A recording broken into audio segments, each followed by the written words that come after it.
Hello, everybody. Dave Neal here, stand-up comic, host of Bachelor Nation News. And, of course, it is barrel scraping season till July 11th, 2022, which will be the new season of the Bachelorettes, plural.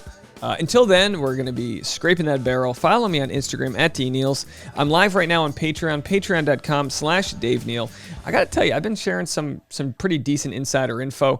I just shared a discrepancy from Clayton's season. It turns out the first kiss was a lie, and I know who the first kiss of Clayton's season was. I've just shared it on the Patreon. You can rewatch that if you join it right now. So go to patreon.com/Dave Neal. Lots of new members. Thank you guys so much for being a part of the community where we talk about the behind the scenes of YouTube. I just shared in my video the last 4 days of my YouTube has been the most successful ever. Not on this channel, but on the Dave Neal Show. I have my first video that hit 1 million views and is at 1.3 million. I'm not saying that to brag. I'm saying get on that YouTube game. Shout out to our friend Natalie in Canada. Her YouTube. Oh, geez, I don't have the YouTube channel.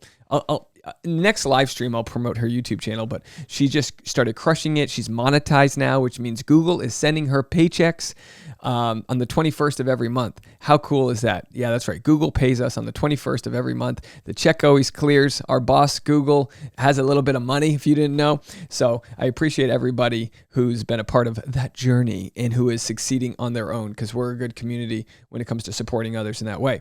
All right, so we have Jason Tartick getting shat on by his fiance, Kaitlyn Bristowe. And it really is an art. It is an art talking trash about your partner in a way that is loving, right? Because your partner is also your roommate, right? You got to share the sink with them. Why do you always say, where do these hairs come from? It's like, listen, if you're going to complain about the hairs in the sink after I shave my power mustache, then I'm going to complain about the hairs that you just plastered onto this, the shower. It looks like she's just shooting hairs onto the shower like some weird Spider-Man, just it's like, what are you doing with all that? You know what I mean? I want to build a shower. I want enough money and wealth that I can build a shower that has the slipperiest walls so hairs won't get stuck on them. So whenever women go, and just stick a hair on the wall, slides down into a garbage, and I have to deal with that Wookiee-like thing that comes out of the drain. I digress. Not important. Let's go to this Scrubbing In with Becca Tilley and Tanya. And in this episode, they talk to Kaitlyn Bristowe, and she's going to mention kind of the fun, annoying parts of a relationship. Sometimes, like, all relationships go through such ups and downs. Like, there is like maybe 0.01% of relationships that maybe just are so compatible and like smooth sailing, but like that is so abnormal, and like good for those people. That's amazing. Right. Yeah. But that's so not normal. And so for me, I actually judge relationships that don't have tiffs or if anyone thinks, and again, we all want, happiness and all that, but there's a baseline. If a relationship, it seems too good to be true, my thought is that somebody's sweeping a lot of their BS under the rug. Like, let it out. That doesn't mean every time you have a problem, like, pick your fights, but also, like, if something's bothering you, find a time when your limbic systems aren't flared and talk about it and just be healthy and make it about you and not them. Look, this is about me. I get really, and I was talking on the Patreon about this, about my fiance and my finances. And I this is going to sound redundant to the Patreon, but for you guys, it's like, look, I'm finally at a place in life where I can be like, buy that bikini, honey. Let me get that massage for you. Let's go get facials. And I used to be able to do that, but I would feel this guilt of like, I can't afford this. And we'd be on vacation and I'd be like, sort of like on edge because I couldn't afford to relax because I knew that I had to go make up the funds that I was spending. You know what I mean? So it's kind of like that caged rat thing where, like, when we have room and abundance to breathe and move around, we're just better versions of ourselves. And in a relationship, you have to be able to communicate those tough moments to each other so that you can sort of de-burden yourself from whatever projections or guilt or toxicity that exists within you or is triggered by your partner. I think it's always, and Jason's kind of like, hey, can you like maybe not overshare all of our problems? And I'm like, but that's important to me because I don't like putting out a perfect image of what relationships look like. Or I love it. he's like, all right, tone back a little. She's like, yeah, but let's also like not pretend this ain't real. By the way, shout out to Teresa. She says, Roomba for shower hairs invented. I'll be the guy. Inventor Dave Neal dies of electrocution in the shower after creating a vacuum because his lady sheds. Having all good times. Like I think it is important to talk about not being on the same page and how that's okay. And that it doesn't mean that it's the end, or it doesn't mean you guys have problems. It means that you're probably a normal relationship that's going through something. And, it's been 3.5 years for us. Yeah. And we were like in complete bliss and honeymoon phase for so long. And then it was like back to back work, and being gone. And the same thing for him, like he's doing, like he had his head down working on a book for so long, and then he's out on a book tour. She sounded so jaded. He had his head down working on a book for so long. This little brainiac over here. And I'm here, and we're both just always gone.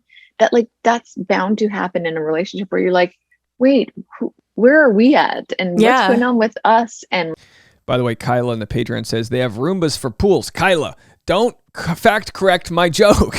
I'm just kidding. Yeah. Okay.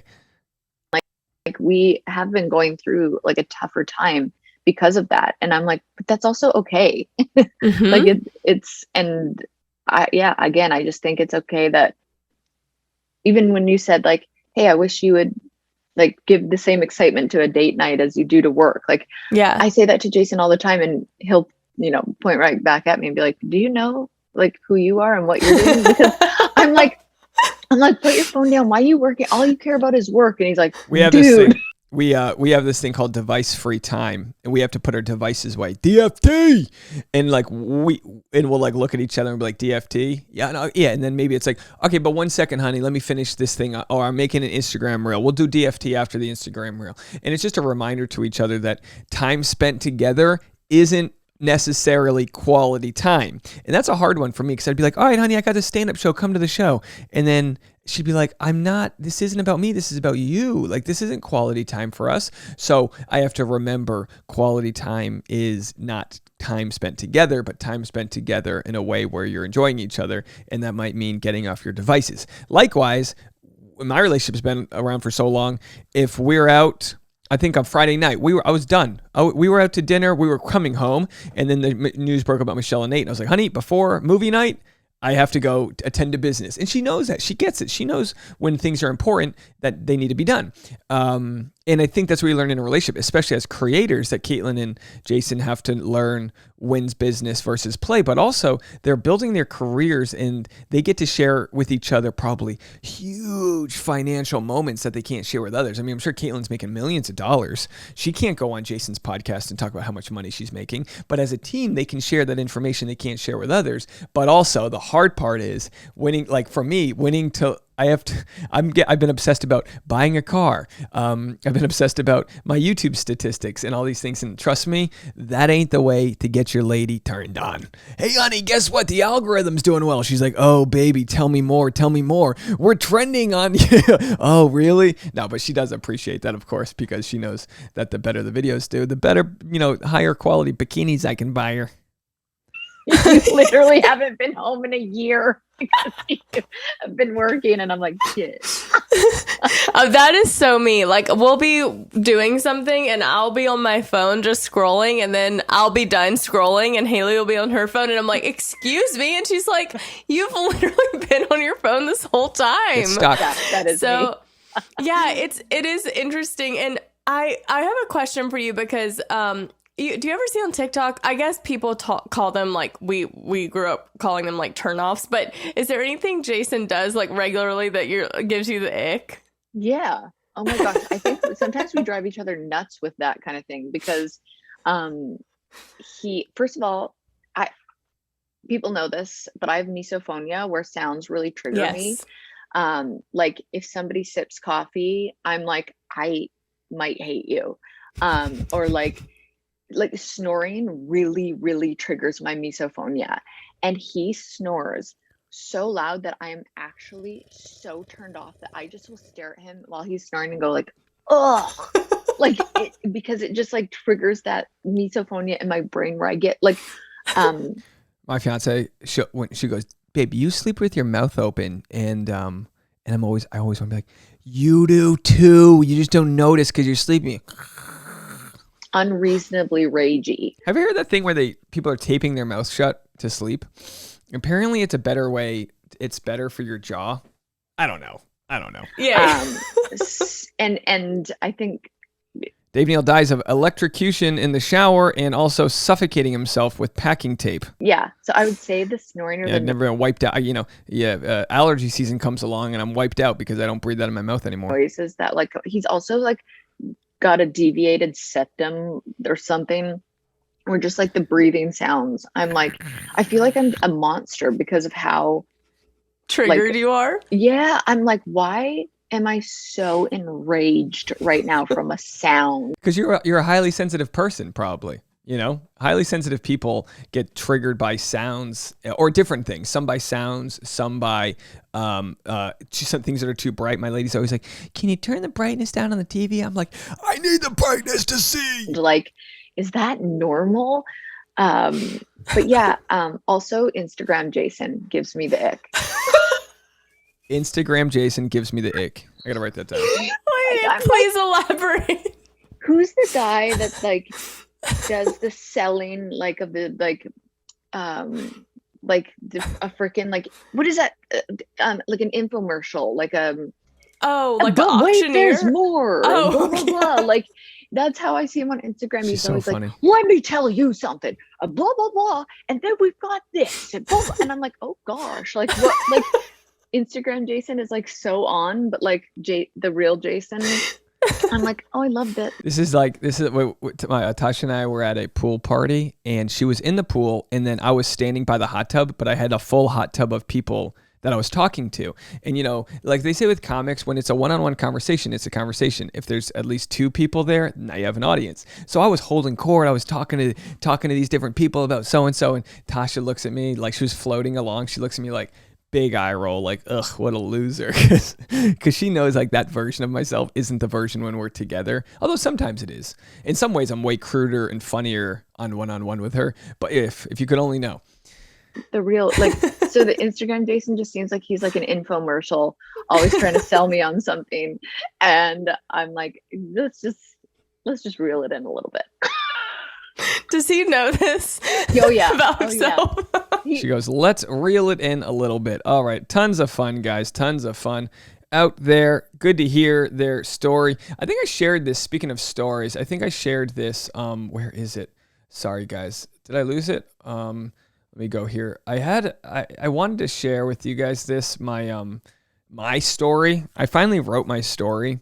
And I'm not going to share it with you guys right now, but this is my website because we're getting married in 115 days, and I want to do something starting maybe at day 90 or whatever, where every day I maybe tell you something about my relationship or just something that leads into the marriage.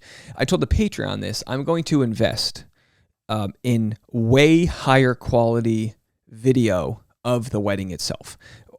If they normally bring in 2 camera guys, make it 5. Give me a drone shot. Not a huge production, like stay out of the way, but I want to capture those moments so that I can share those with you guys, mainly on the Patreon because, they're going to be the people that get all that info first. But we've got our story about how we met. And a lot of people don't know this, but this is actually a photo from the first day we met on a film set. We were filming something, I think it took place in the 1920s in Long Island, New York. And anyway, I'll share that with you guys eventually, the website and our story and all that. But it's interesting to say the least. All right, folks, keep spreading that love out there. All right, we'll talk to y'all in a little bit. For all that extra bonus content, patreon.com/Dave Neal. We'll see you later. Bye, everybody.